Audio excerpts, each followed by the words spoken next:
مولانا ذرا ارتداد کے بارے میں تھوڑا ڈیٹیل سے بتائیے۔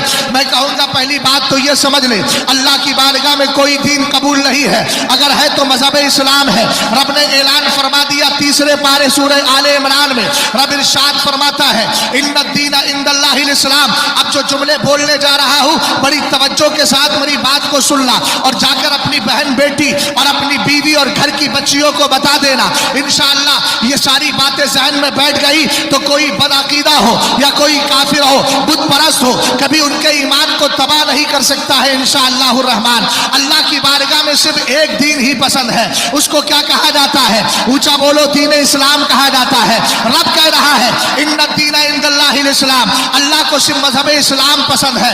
ہم نے کہا اگر مذہب اسلام کے علاوہ کوئی دوسرا مذہب لے کر کے آتا ہے، کسی نے کوئی دوسرا دھرم سویکار کر لیا، قرآن کہتا ہے وَمَن يَبْتَغِ غَيْرَ الْإِسْلَامِ دِينًا فَلَن يُقْبَلَ مِنْهُ وَهُوَ فِي الْآخِرَةِ مِنَ الْخَاسِرِينَ۔ اگر اسلام کو چھوڑ کر کوئی دوسرا مذہب اختیار کیا جائے گا، فَلَن يُقْبَلَ مِنْهُ، اللہ ہرگز اس کو قبول نہیں فرمائے گا۔ اور آگے فرمایا وَهُوَ فِي الْآخِرَةِ مِنَ الْخَاسِرِينَ، ایسا کرنے والا قیامت کے دن گھاٹے میں ہوگا، نقصان میں ہوگا۔ توجہ فرمائیے گا، یہ تو ہو گیا مسئلہ اسلام لینا ہے، باقی مذہب کو چھوڑنا ہے۔ لیکن آج کے دور میں یہ فتنہ ارتداد پھیلانے والے، چاہے وہ کافروں کی شکل میں ہو، چاہے بت پرستوں کی شکل میں ہو، چاہے یہ بدعقیدہ ضروریات دین کا انکار کرنے والے کافروں کی شکل میں ہو، ان سب کا معاملہ کیا ہے؟ یاد رکھنا، جو ارتداد پھیلاتا ہے وہ چاہتا یہی ہے کہ پلٹ کے ہماری طرف آ جائیں۔ قرآن پاک کو پڑھے، اور یہ ارتداد کا فتنہ آج کا نہیں،